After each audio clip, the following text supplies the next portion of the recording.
Hello बच्चों, कैसे हैं आप सब। मैं आशा करती हूँ आप सभी लोग स्वस्थ और प्रसन्न हो। आज हम हमारा पाठ संज्ञा को पढ़ेंगे और समझेंगे। संज्ञा संज्ञा क्या है? किसी व्यक्ति यानी हम जैसे सिर्फ व्यक्ति, वस्तु, स्थान या भाव को प्रकट करने वाले शब्द ही संज्ञा शब्द कहलाते हैं। तो इस संज्ञा को हम और ज्यादा विस्तार से पढ़ते और समझते हैं। आइए देखते हैं इस पाठ को। यह है हमारा पाठ 4, संज्ञा। निम्नलिखित चित्रों को पढ़िए, मतलब नीचे जो चित्र दिए गए इन्हें आप पढ़िए। तो पहला चित्र है, इसमें एक बच्चा दिखाई दे रहा है, तो ये है लड़का लड़का। एक चित्र दूसरा है, इसमें घर दिखाई दिया है, तो घर घर। अगले चित्र में हमें एक फूल दिखाई दे रहा है। इससे आगे चित्र में हमें महात्मा गांधी जी दिखाई दे रहे हैं, और आखिरी चित्र में हमें एक बच्चा जो बहुत छोटी अवस्था में है, बाल्यावस्था में है, या बचपन हम उसे कह सकते हैं, बचपन में है। उपरोक्त शब्द किसी व्यक्ति, किसी वस्तु या स्थान अथवा देश के नाम है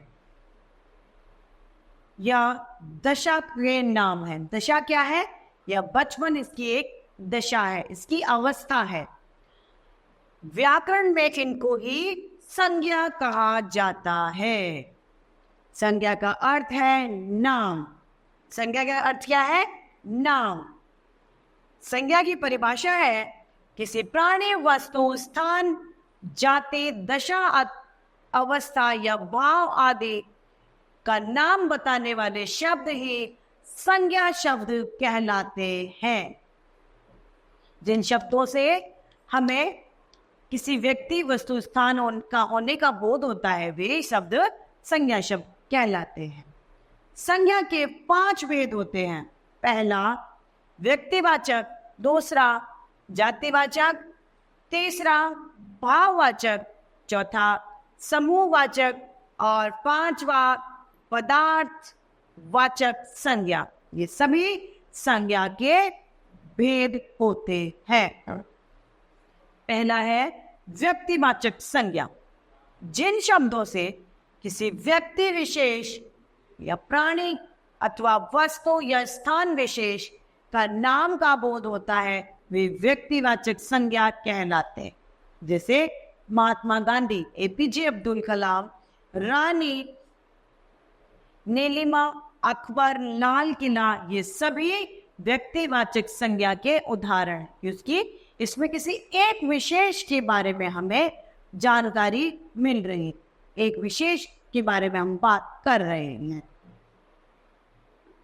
महात्मा गांधी, लाल किला, ताजमहल, रामायण, ये सभी व्यक्तिवाचक संज्ञा के उदाहरण हैं।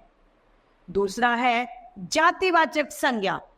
जिन शब्दों से हमें किसी जाति अथवा समूह का बोध होता है, वे शब्द जातिवाचक संज्ञा कहलाते हैं। जैसे बालक, मनुष्य। अब बालक में एक बालक नहीं है, बहुत सारे बालक, सब एक जैसे बच्चे होते हैं।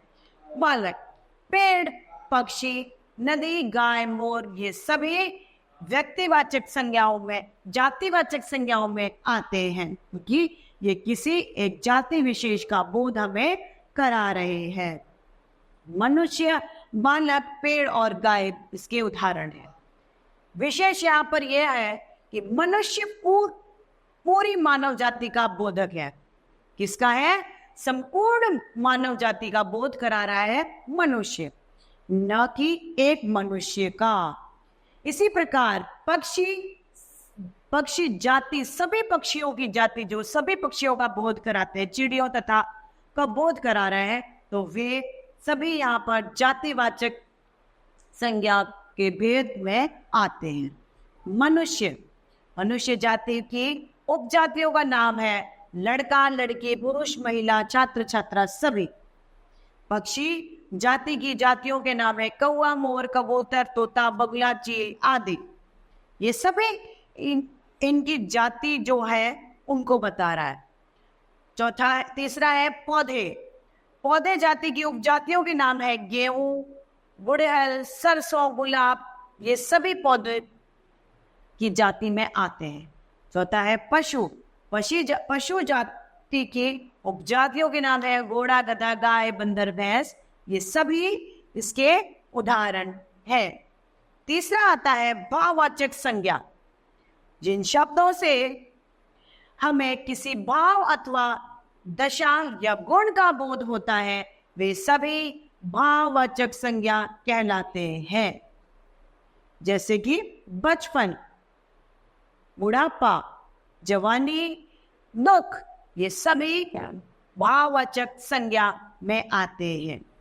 भाववाचक संज्ञा को देखा या छुआ नहीं जा सकता क्योंकि वे हमारे मन के भाव है।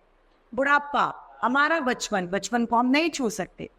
तो ये सभी भाववाचक संज्ञा में आते हैं, लेकिन हम इन्हें छू नहीं सकते।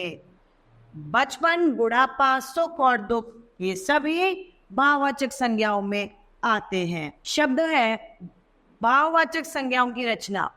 अब उदार का उदारता, लड़ना का लड़ाई, मूर्ख का मूर्खता भाववाचक, और बच्चा का बचपन हो गए भाववाचक।